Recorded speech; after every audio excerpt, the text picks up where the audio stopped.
One Piece chapter 1075 review. And I have to say, although this chapter isn't that bad, I do feel like we're kind of going back into that dragging kind of like dragging multiple setup chapters. Some stuff happens in here, but I feel like compared to like a couple of chapters ago where it was like constant, like we're on go. This chapter still tones it down a little bit better than last week's chapter, but this chapter is definitely not that much spectacular. So we get right into it. So on the cover story, we have Vegapunk standing in front of the Gorosei, and it's kind of cool because he's in it. He's in his own little black suit, kind of like mirroring what the Gorosei wear. I have seen a lot of people trying to say like, oh, what if Vegapunk was a part of the Gorosei or an honorary member, and I just am not a fan of this theory because if he was even in the slightest compared or in the same breath as the Gorosei, he wouldn't have been able to just leave Mary Joie just like that. He would have been, you know, if anybody's ever watched John Wick, excommunicado, he would have been gone. He would have got, because he would have known too much. Even though he already knows too much as it is, just from his devil fruit in his brain just being so massive, he would have known secrets. Like Emu would have never let that fly. So we get right into the chapter, and it's automatically going off the explosion, the post of explosion that was with Pythagoras. I suck with the pronunciation of names, but we see that there's still an aftermath of it, and they're trying to figure out what happened to him. They're asking for him to please respond and whatnot. So then we get back to the control room, and he's watching the snail. He's watching the snails, trying to figure out what's going on, and we see a shadow go for the snail. So in my opinion, we don't get a confirmation for what this shadow is, but I do think it is Saturn, one of the Goroseis. And the first thought is like, well, that doesn't make sense because Kizaru would have been doing stuff like this. Why would Saturn be getting his hands dirty doing, you know, blowing up security cameras? I'm not so certain because he would just be put on that. I feel like Saturn, if he made a point to come out there, he would make a point to actually showcase something, to be able to do something. And the silhouette kind of has like his hair, kind of, sort of, but it's still a silhouette. Silhouettes can be misleading, but I feel like that's what it ends up being. And there's other things that indicate that it might be him later on in the chapter as we go through. So Luffy eventually can't hear anybody anymore in his headset, so he runs back to the control center, and he's like, "Yo, what happened? I can't hear anybody." So, and then we cut to the next scene. And one thing I like about Oda is no matter what arc it is, he's always made a point to draw like little diagrams, a map of like the area for the environment. He's done it in Impel Down, he's done it in Dressrosa, he's done it in Wano, he's done it in Whole Cake. He's done it all the time, so he always makes a point to like draw like stuff. For this instance, he has building C, building A, and building B all put together. And then, but he doesn't really put an emphasis on building C and building C and building B because they're kind of blown up. Whereas building A has the 4 levels, and it starts off like saying where each of the group members are. So you have third floor building A, and this is going to be where Brook and Nami are. And Nami's being obsessed seeing the gems and diamonds and stuff like that, and it's just a little small comedic moment. I don't really feel too much. There's not too much weight in there. It's kind of just that inserted little humor, and it's also an update of like where everybody is at the time. I don't see much coming from this right now, but maybe we get something. So, and then next we cut over to Chopper, Brook, and mind you, there's a Vegapunk with everyone. So I like that they've like divvied it up so that way that's the benefits of having multiple Vegapunks is they can like branch off, because that's what Straw Hats do all the time. The Straw Hats are always branching off into different little mini groups during the arc, and so to have like a Vegapunk with them, they're able to like see what's going on. So it's funny, we always see that Robin is like more morbid, and her like sense of humor is very dark. So it's funny to see the roles reversed in here in this scene. So we see these things called organoids, and Robin immediately knows them that they're going to be indispensable organs for doctors in the future. Where then you see Chopper, and he's like, "Wow, these are new organs. I thought these were Vegapunk's organs, and someone cut them into pieces."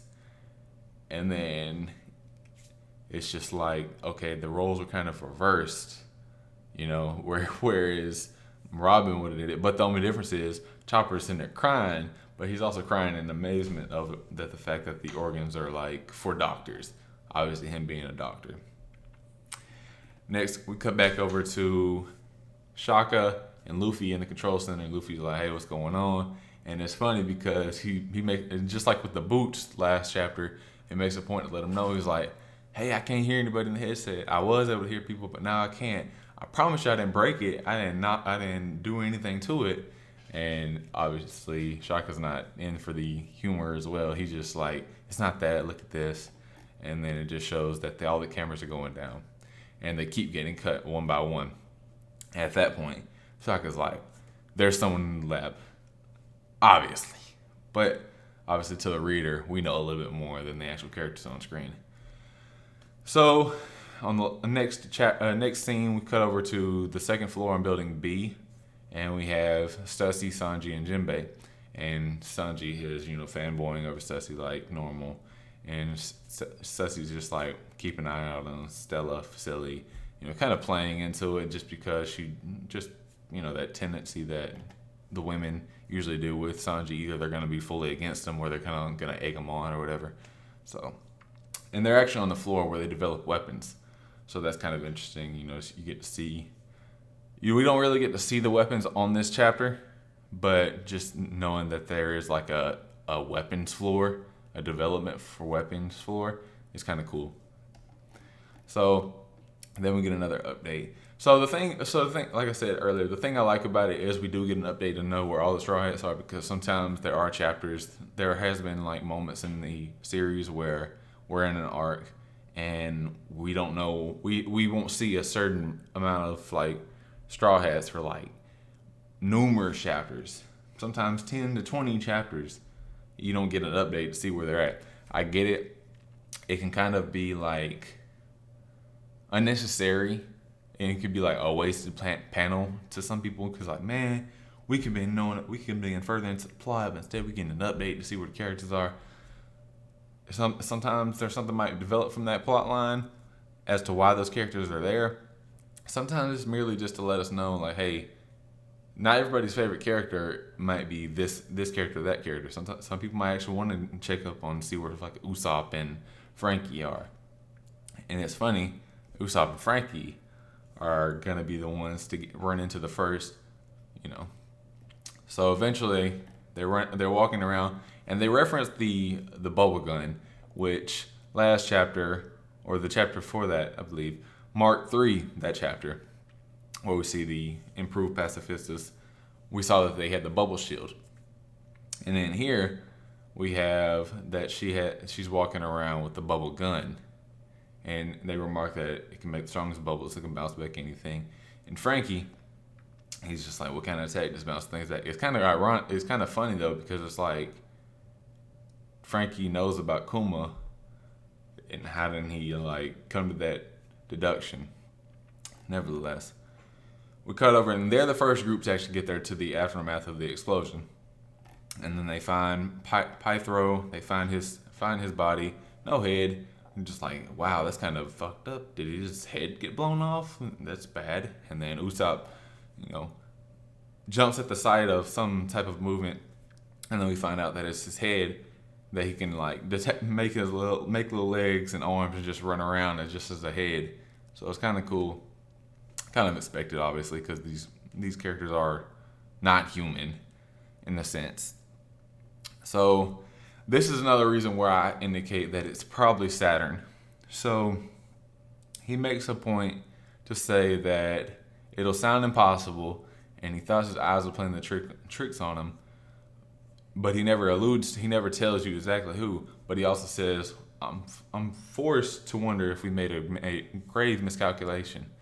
So he already knows. We've already been laid out. That's the structure. The only people that can have orders above Vegapunk for the Sephiroth are the Gorosei. And him seeing, he will know what the Gorosei looks like because obviously he has Vegapunk's memories. And then in the very next chapter, we have S Snake, which is the copy of Boa Hancock. She pops up. And I kind of like the Sephiroth, kind of don't. Hopefully they get some type of like personality, because right now they're kind of just like Terminators, kind of. They're just there doing what they gotta do, no real talk.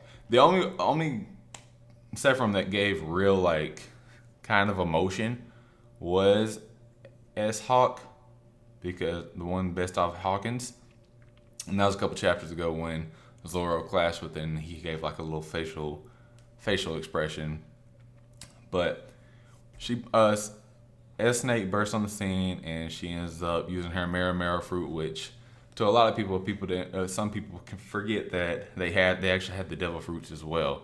So she turns one of the Vegapunks into stone, turns York into stone, and next thing you know, she kicks him to the side, and they were asking like, well, why are you what are you doing that for? Why are you here? You shouldn't be able to move on your own. And they're finding out that their commands aren't going to really help. They're not going to really change anything. So after they come to the deduction that they're not going to accept any orders, they're wondering, should they return fire? And next thing you know, we're over here cutting to the next scene, and we're just like, no, we can't fight them because they were designed to be the most powerful beings around, which obviously it's a scientist hyping up their creation. So of course they're not going to admit the flaws generally, because they think their creation is all that. So in the last bit of panels, we cut over to Zoro, Luffy, and Shaka, and Zoro's asking Luffy to give him a hand. And it's kind of funny seeing like Shaka running and then Luffy's just like latching himself onto a wall, propelling himself forward, which I wish you would see more of that. We see more of it in the anime, of course, but we don't really see it in the manga, I guess, because obviously it's harder to capture movement in the manga as well, especially like basic movement, like just moving from point A to point B. But then we see that S-Bear and S-Hawk are there. And Zoro already had his swords out, so I don't know, was he clashing with them before? He implies it because they were going after CP0, and this is yet another reason why I say that it was Saturn. Saturn would not be happy with CP0 failing and him having to come out and do all this. So of course he would give the order to tell Sephiroth to attack and get rid of CP0 as well.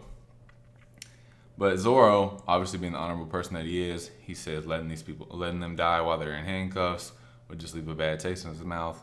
So we should get a big cover spread saying Luffy saved Lucci and Shaka, and then Zoro saving Kaku.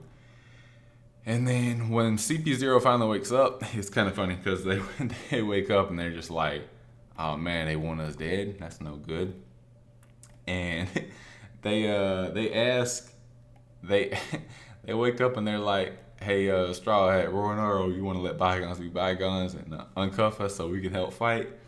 And you just see like, you see Zoro and Luffy make like the stinkiest face, like you just smell something super stinky, and they're like, they don't say anything for the chapter, but it does make a point to say they look disgusted, like it's the narrator telling you they look disgusted at the thought, because it's just like, really, you think we're just gonna really fall for that? I foresee them taking the handcuffs off, because obviously that's just who Luffy and Zoro are. And on the last little bit of the chapter, it kind of debunks a little bit of what I'm thinking it is with Saturn, because Shaka this might be a translation error, because obviously these aren't the official translations, but usually these are pretty close.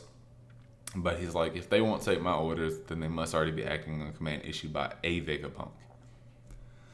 So I don't know how that. I guess if this translation is correct, I'm guessing that one Vegapunk can't overrule another Vegapunk, which would be kind of weird, because it's kind of like, okay, well, whoever sends the order first, they're in control.